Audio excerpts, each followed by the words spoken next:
Akagami no Sense. Tidakkah kalian sedikit curiga dengan karakter yang satu ini? Karakter ini seakan sangat disembunyikan oleh Oda Sensei di awal pertama manga One Piece berjalan. Karakter ini diperkenalkan di awal bukan tanpa alasan. Dia pertama kali diperkenalkan dengan protagonis utama dalam serial One Piece ini, yaitu Luffy. Dia yang menjadi inspirasi Luffy untuk menjadi seorang bajak laut. Dia juga membawa buah iblis Gomu Gomu no Mi ke desa milik Luffy tersebut. Sepertinya dia punya maksud tersendiri untuk mencari keberadaan Luffy ataupun seseorang yang punya potensi besar untuk menjadi bajak laut. Tidakkah kalian sedikit berpikir, kenapa Oda Sensei sangat lama menyembunyikan kekuatan ataupun kemisteriusan karakter Akagami no Sense ini? Nah, jadi sekarang kita akan membahas mengenai teori yang sangat menarik. Ini adalah teori bahwa Sense sebenarnya adalah semi-villain dalam cerita manga One Piece. Jika teori ini menjadi kenyataan, maka ini adalah plot twist yang sangat amat besar yang dibuat oleh Oda Sensei. Jadi akan sangat menarik bukan teori yang menyebut bahwa dia merupakan semi-antagonis dalam One Piece. Oke, jadi siapkan cemilan kalian dan jangan lupa padamkan tombol merahnya jika kalian suka dengan pembahasan ini. Satu like dari kalian akan membantu Lau untuk menghadiahkan tangan buatan ke Sense. Nah, perlu Tamagon tekankan sekali lagi ya, ini hanya sebuah teori. Ini berasal dari pemikiran pribadi dan pendapat pribadi sendiri. Jadi, jika kalian punya pendapat yang berbeda, kalian bisa cantumkan pendapat kalian di kolom komentar, oke? Dengan perbedaan pendapat, pastinya akan sangat asik bukan untuk diskusi? Dan sekali lagi, Tamagon tidak bermaksud untuk mendahului cerita manganya. Nah, jadi kalian harus menontonnya dari awal sampai akhir agar tidak terjadi misinformasi dalam menerima teori ini. Oke, jadi tanpa basa-basi lagi, langsung saja kita gas. Tarik jangkar dan mari kita berlayar!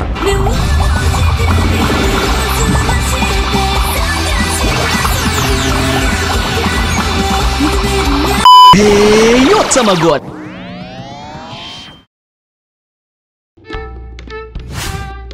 Nah, berbicara mengenai musuh terakhir yang akan dilawan oleh Luffy dan kawan-kawannya, pasti dari kalian akan menyebut nama Blackbeard, Akainu ataupun Im-sama yang menjadi kandidat kuat antagonis terakhir dalam manga One Piece ini.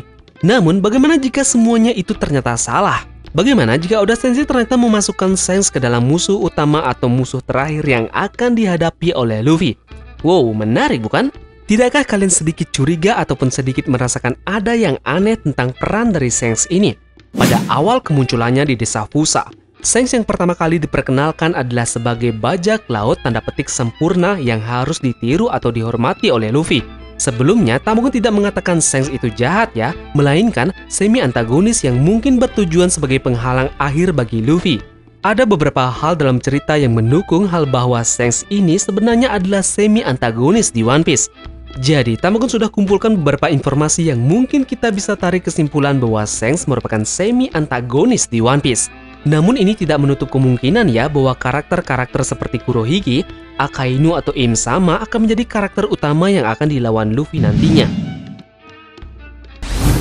Oke, seperti yang kita ketahui bersama, Oda sudah mengetahui akhir dari cerita One Piece ini sejak sebelum manga ini dimulai. Dia sudah mengatakan beberapa kali mengenai ini dalam wawancaranya maupun dalam beberapa skrip buku seperti Databook maupun dalam Fever Card. Oke, sekarang kita bisa mulai masuk ke dalam poin-poin mengenai Shanks yang merupakan bisa dibilang semi-antagonis di One Piece. Ada dua hal utama yang tetap konstan ditunjukkan oleh Oda Sensei dalam manga One Piece ini sejak awal. Pertama adalah Shanks dan topi jerami. Ini merupakan hal terbesar dan yang paling menonjol yang muncul dalam manga chapter yang pertama. Ini sangat berbeda dengan halnya Blackbeard yang diperkenalkan pada chapter menengah. Meskipun tidak ada bukti yang mengatakan bahwa Oda tidak menonjolkan atau memunculkan Blackbeard sejak awal, kita mestinya dapat yakin bahwa Shanks sudah menjadi ide ketika Oda menyusun akhir ceritanya. Hal yang sama berlaku untuk Akainu ataupun Im yang merupakan karakter yang diperkenalkan lebih jauh ke dalam cerita.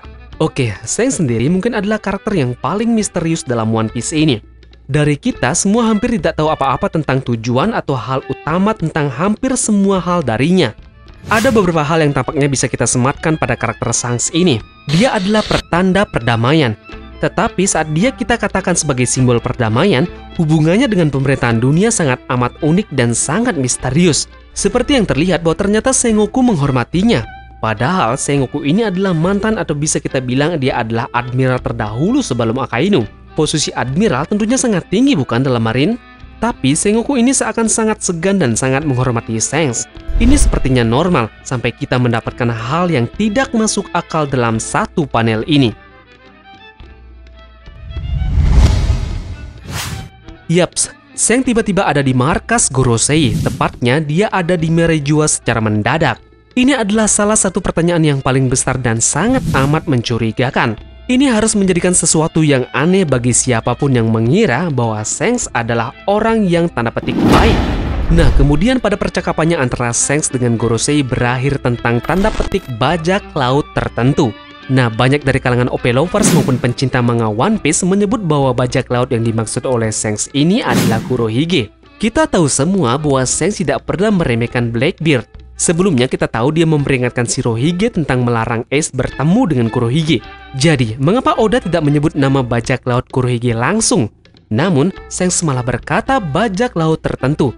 Jadi, apakah ini seolah-olah Oda meninggalkannya sebagai misteri?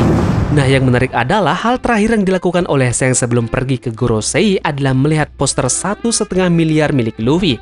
Dan dia berkata, sudah waktunya kita bertemu Luffy. Sepertinya ada yang menarik, bukan? Kata-kata dari Shanks ini merujuk kepada Luffy ataupun bajak laut topi jerami tersebut. Dari kilas balik Oden ini juga mengisyaratkan bahwa Shanks ini merupakan karakter yang misterius. Nah, di sini ada satu panel yang sangat menarik dengan momen aneh di mana Shanks mengajukan pertanyaan yang tidak diketahui kepada Roger. Dan tanggapan dari mereka berdua adalah Roger dan Shanks menangis. Di sini sepertinya ada hal atau hubungan emosional yang tersembunyi dengan Roger dari pertanyaan tersebut. Nah, selain itu ada hal unik juga selain kilas balik Oden yang menunjukkan bahwa Shanks dan Buggy tidak pernah pergi ke Laut Tale. Nah, cerita ini membuat banyak sekali teori liar ataupun pendapat yang berbeda dari para penggemar One Piece tentunya. Ini membuktikan bahwa Shanks tidak lebih dekat dengan One Piece daripada Yonko lainnya dan tidak akan tahu di mana Laut Tale itu berada. Tamagon juga tidak tahu apakah Shanks tertarik atau secara emosional berinvestasi di One Piece secara khusus. Nah, ini akan merujuk kita kepada cerita One Piece dalam chapter-chapter pertamanya. Kepentingan pribadi dari Shanks tampaknya sebagian berasal dari pertemuan Luffy dan dia. Namun yang sekarang jadi pertanyaan, apa yang dia tahu atau ingin Luffy lakukan? Dia sempat berbicara tentang mempertaruhkan lengannya di zaman baru. Teorinya bahwa mempertaruhkan lengannya pada Luffy menunjukkan niat jahat karena dia adalah D. Ini juga suatu alasan mengapa dia tidak ingin Ace mati. Mereka berdua adalah kandidat untuk tanda petik sesuatu. Nah, ini merujuk kita bahwa Ace dan Luffy adalah tanda petik korban dari Shanks. Ada hal menarik juga yang Shanks lakukan terhadap pesaing dari Luffy, yaitu para supernova khususnya Eutas Captain Kid. Kru Shanks benar-benar mencabut lengan Kid dalam pertempuran dengannya. Ini sepertinya sangat kejam untuk pria tanda petik damai seperti halnya Shanks yang mengorbankan lengannya sendiri untuk sesuatu. Kalian juga pasti sudah mengetahui bahwa Lucky Room menembak kepala seseorang di chapter pertama. Bisa jadi kita simpulkan bahwa Shanks dan krunya juga adalah orang-orang yang sangat brutal. Luffy telah menyatakan 2 kali bahwa dia ingin sekali mengalahkan Shanks secara fisik. Pertama, dia mengatakan itu di Pang Hazard. Selama Shanks bukan yang pertama, aku berencana untuk mengalahkan semua 4 Yonko. Dan dia juga pernah sekali mengatakan ini di Wano dan menjelaskannya kepada Hyogoro. Nah, inilah yang membuat Tamagon terpikir mengapa Shanks adalah semi-antagonis yang akan dilawan Luffy terakhir. Peran dari Shanks ini juga akan sangat mirip halnya dengan peran dari Mihawk. Mihawk kehilangan status Ichibukanya dan satu-satu hubungannya yang diketahui dengan bajak laut lain adalah Shanks. Tamagon tidak mengatakan bahwa dia akan bergabung dengan bajak laut Akagami sebagai bawahan Shanks. Namun aliansi tampaknya mungkin terjadi karena apa yang terjadi setelah Wano adalah dunia yang sedang dalam kekacauan. Nah, Mihawk menjadi tanpa tujuan sampai pertarungan terakhir akhirnya dengan Zoro akan jadi lebih cocok. Dia harus menjadi lawan terakhir bagi Zoro, bukan?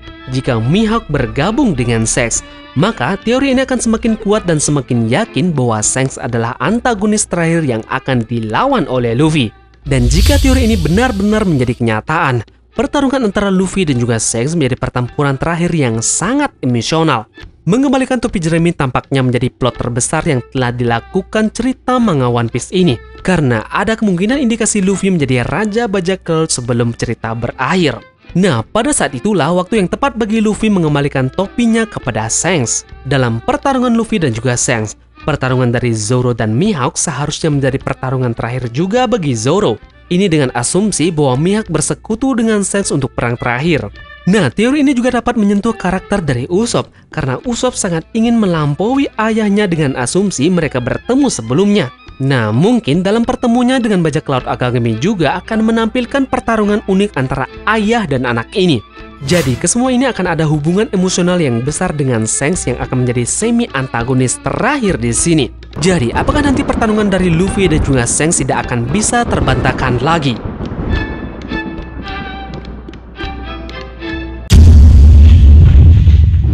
Seberapa besar persentase kalian Luffy akan berhadapan dengan Shanks nanti?